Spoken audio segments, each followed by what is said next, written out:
Dia 26 de julho de 2023, Paulo Ricardo Paul, cidadão brasileiro, coronel de polícia reformado, grão para todos, grão para todos, grão para todos, recomposição salarial já.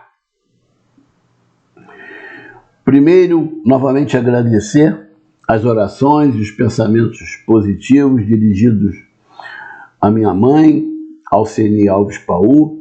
Ficou uma semana internada entre CTI e enfermaria, com uma pneumonia e, simultaneamente, com uma infecção renal. Ela teve alta ontem, mas ainda inspira muitos cuidados, porque uma senhora de 88 anos, ela ficou muito abatida em função dessas comorbidades. Até eu, que diariamente estive com ela no hospital, acabei até sendo também acometido por que eu acredito seja uma gripe muito forte, O certo é que eu vou voltar à luta aos poucos, porque a minha mãe ainda precisa muito do meu apoio nessa fase de recuperação. Ao longo desse período, eu recebi um comentário,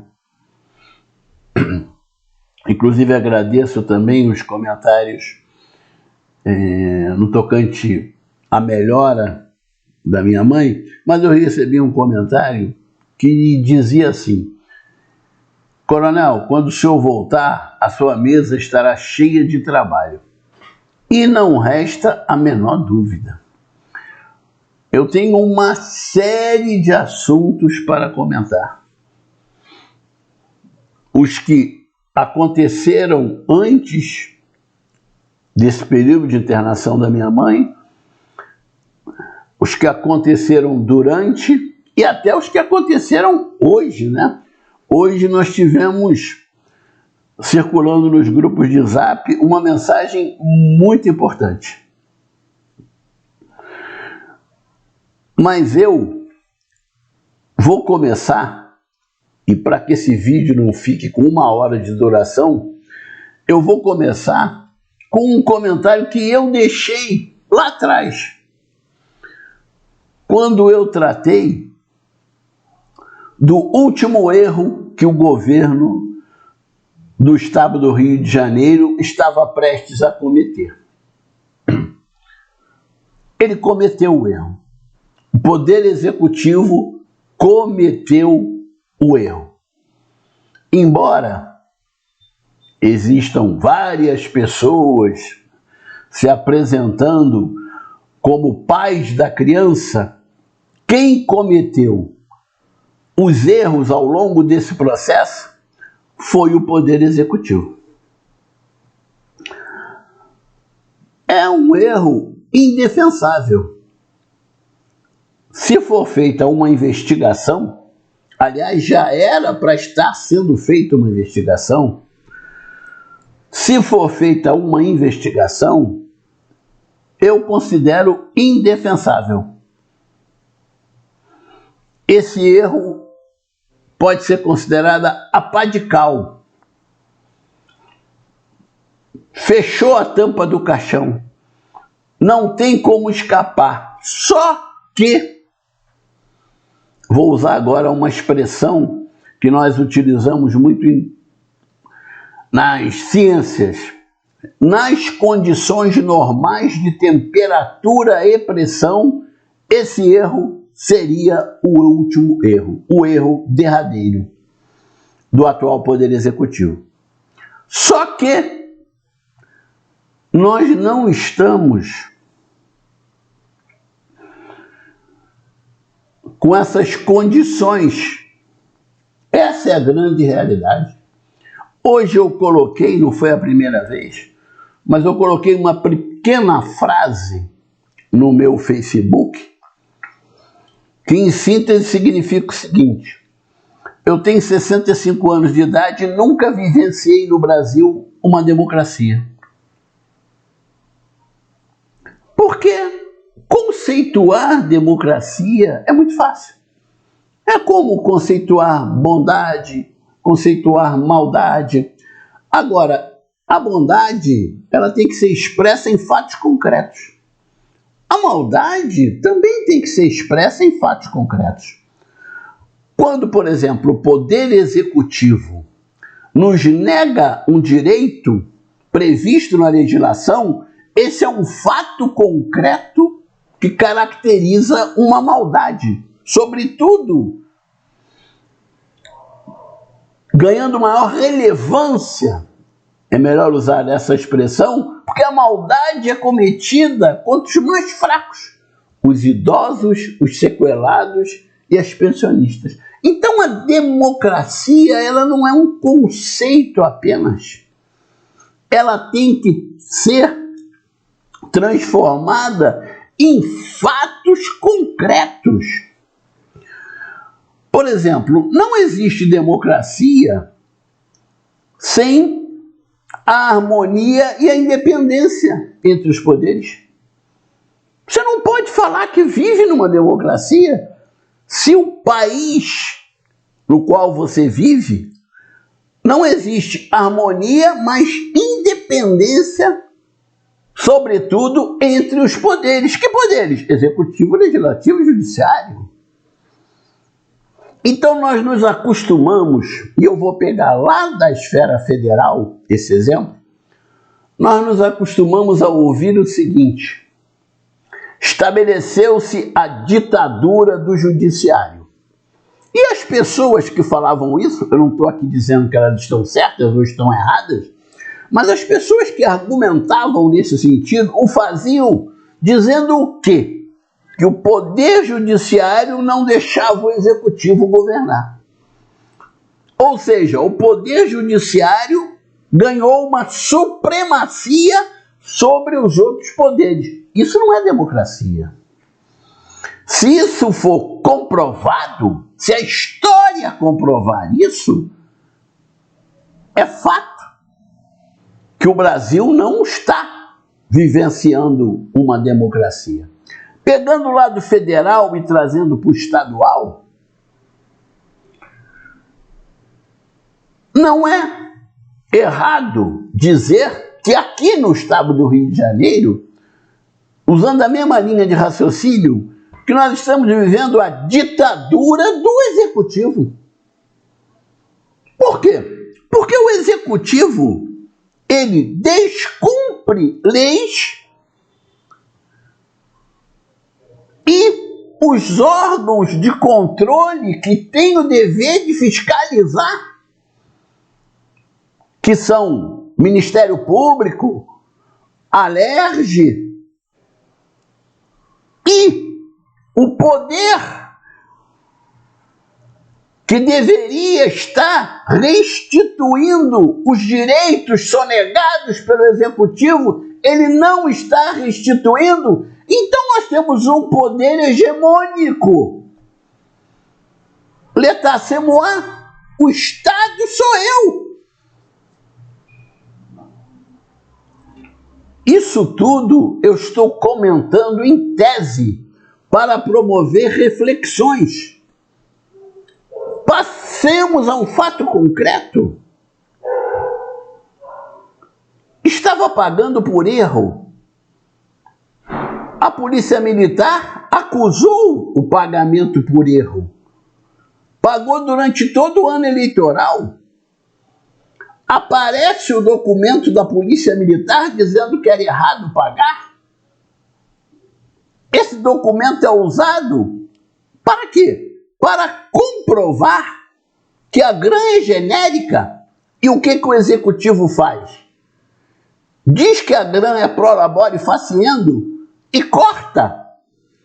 Começou a ser pago por erro do Executivo.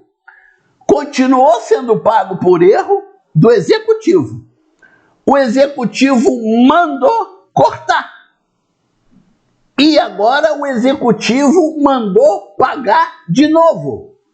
Ou seja, um poder executivo no estado do Rio de Janeiro faz o que ele quer. Por isso é que eu digo que nas condições normais de temperatura e pressão, esse erro seria a tampa do caixão. Mas tenho certeza que não será, porque não está sendo investigado. Não se tem notícia de que tenha sido instaurado um inquérito para investigar esse pagamento indevido. Então, obviamente, não existirá um inquérito para investigar esse pagamento indevido, esse corte do pagamento indevido, depois a volta do pagamento indevido, não existirá. Porque nós não estamos em um Estado democrático de direito. Se lá atrás se falava em ditadura do judiciário, nós podemos usar aqui a expressão, volto a dizer, em tese, para provocar reflexões que estamos na ditadura do executivo. E o legislativo? Está em recesso. Mas o recesso é um pequeno período e o resto? Isso começou em janeiro de 2022. Até hoje a Alerj ainda não fez nenhum movimento para investigar isso. Nenhum. Zero. Inércia total. O Ministério Público foi chamado a investigar. Foram feitas denúncias junto ao Ministério Público e até agora não se tem notícia. Eu não tenho notícia de ninguém que foi chamado no Ministério Público em função de uma denúncia feita. O Poder Judiciário continua aceitando que a grana prolabore faciendo. Se a prolabore faciendo, como é que o Executivo vai pagar a grana de novo para pensionista? Isso tudo que está acontecendo não acontece de agora, não. Se forem nos meus vídeos, lá nos meus primeiros vídeos, eu sempre disse que o Rio de Janeiro está sendo destruído por um grupo político há décadas. E quando eu falo grupo político, eu não estou falando que é um grupo formado apenas por políticos, não.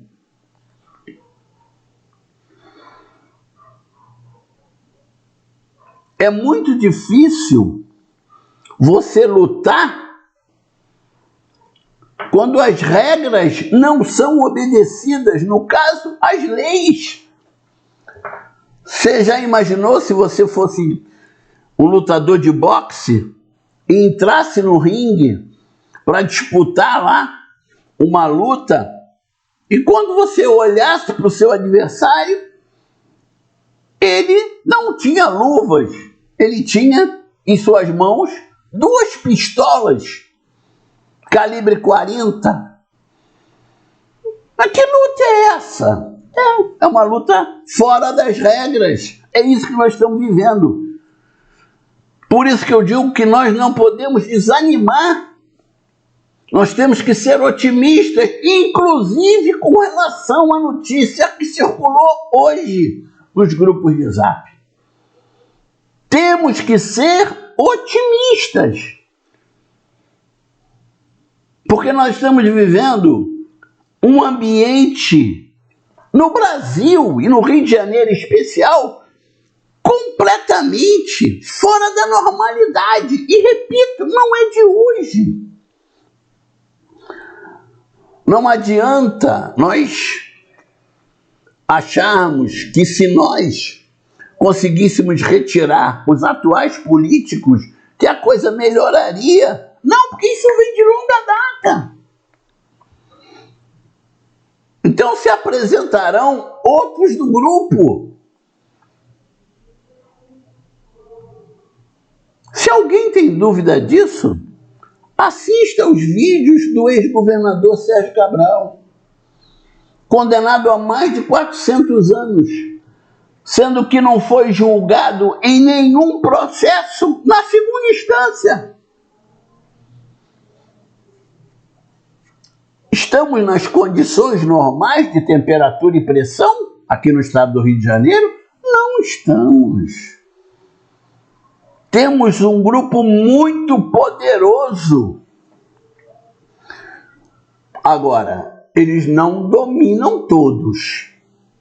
Eles estão em todos os lugares, mas não dominam todos. E nós temos que ter esperança nos que não estão dominados por esse grupo político, para que possam atuar em defesa dos nossos direitos, sejam eles do Poder Executivo, do Poder Judiciário, do Poder Legislativo, sejam do Ministério Público. Eu várias vezes já encerrei os vídeos assim: nós vamos vencer. E nós vamos vencer. Por quê? Porque nós estamos com a razão. Se nós dividíssemos entre o lado do bem e o lado do mal, nós somos o lado do bem. E o bem vence, nem que seja no finalzinho, nos últimos segundos do acréscimo lá do jogo de futebol. O bem sempre vence. Vamos manter acesa a nossa esperança e vamos seguir lutando. Na medida do possível, eu voltarei a fazer os vídeos e vou comentando cada fato, né, que aconteceu nesse período e os que virão a acontecer ainda. Juntos somos fortes desde 2007.